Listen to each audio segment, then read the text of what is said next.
வணக்கம் நண்பர்களே. பெண் பிள்ளை பெற்றோர்களுக்கு முக்கியமான தகவல். பெண் பிள்ளைகளை தற்கால நவநாகரிக ஆடைகள் என்று மாடலிங் உலகிற்கு சென்று கொண்டு உள்ளனர். நான் இது சொல்வது தவறாக உங்களுக்கு தோன்றலாம். என்னை தவறாக நினைத்தாலும் சரி, நான் சொல்வது சரியென்று நினைத்தாலும் சரி, நீங்கள் என்னை திட்டினாலும் சரி, நான் சொல்வது உண்மை. பெற்றோர்கள் நாகரிகமான ஆடையை, நமது பாரம்பரிய உடையை அணிந்து வெளி உலகிற்கு வந்தால் பிள்ளைகளும் அதே போன்று நல்ல ஆடைகளையே அணிந்து வெளி உலகத்திற்கு வருவார்கள். அவர்களும் அடுத்த தலைமுறையினருக்கு நல்ல ஆடைகளை அறிமுகம் செய்வார்கள். நாம் செய்யும் தவறு நம் பிள்ளைகளை கெடுக்கக்கூடாது. ஆகையால் பெற்றோர்கள், முக்கியமாக பெண்கள், நம் கலாச்சார முறைப்படி நம் ஆடைகளை அணிந்து நம் பிள்ளைகளுக்கும் இதை அணியுங்கள், இது நம் கலாச்சார சீர்கேடு இல்லாமல் நம்மளை காக்கும் என்று குழந்தைகளுக்கு எடுத்து கூறுங்கள். அவர்கள் புரிந்து கொள்வார்கள். ஆகையால் நண்பர்களே, தவறு என்பது இயல்பு, மனிதன் செய்வது. அதை மாற்றிக்கொள்வது நல்லது. ஆகையால் நண்பர்களே, குழந்தைகளுக்கு நல்லதை சொல்லிக் கொடுங்கள், நல்லதை செய்வார்கள்.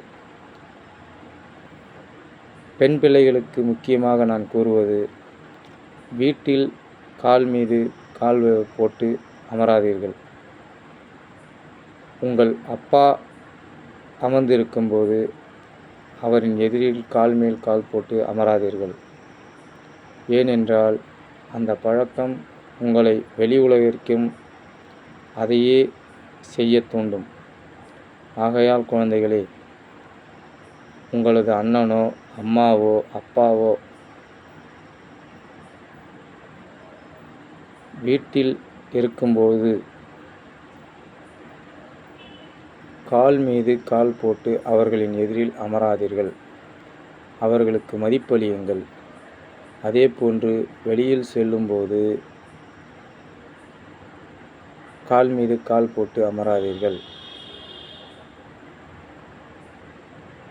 மாடலிங் உடைகளை அணிந்து முக்கியமாக கால் மீது கால் போட்டு அமராதீர்கள். இது உங்களை கலாச்சார சீர்கேட்டில் கொண்டு சேர்க்கும். நான் பேசுவது தவறாக நினைக்க வேண்டாம். நீங்களும் என் குழந்தைகள் மாதிரிதான். ஆகையால் நான் உங்களுக்கு நல்லதை கூறுகிறேன். தவறு என்றால் எனக்கும் எடுத்து உரையுங்கள், நானும் ஏற்றுக்கொள்கிறேன். கமெண்ட் பாக்ஸில் தெரிவித்தால் நானும் அதை படித்து பார்ப்பேன்.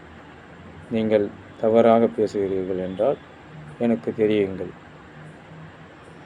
நான் தவறென்று உணர்கின்றேன், ஏற்றுக்கொள்கின்றேன், என்னை மாற்றிக்கொள்கின்றேன். ஆகையால் குழந்தைகளே, கால் மீது கால் போட்டு அமரும் பழக்கத்தை மாற்றிக்கொள்ளுங்கள். எங்கும் நிறைந்த கடவுள் உங்கள் எதிரில் இருக்கின்றார். ஆகையால் கால் மீது கால் போட்டு அமரும் பழக்கத்தை மாற்றிக்கொள்ளுங்கள். குறிப்பாக பெண் குழந்தைகள். ஆண் குழந்தைகளுக்கும் அதுவேதான். அவர்களும் கால் மீது கால் போட்டு அமரும் பழக்கங்களை பெரியோர்கள் முன் வைத்து கொள்ள வேண்டாம், தயவு கூர்ந்து. அந்த பழக்கம் எல்லோரிடமும் அது உங்களை கொண்டு சேர்க்கும். ஆகையால் நல்ல கருத்துக்களை ஏற்று நன்மதிப்போடு வாழுங்கள். நன்றி, வணக்கம்.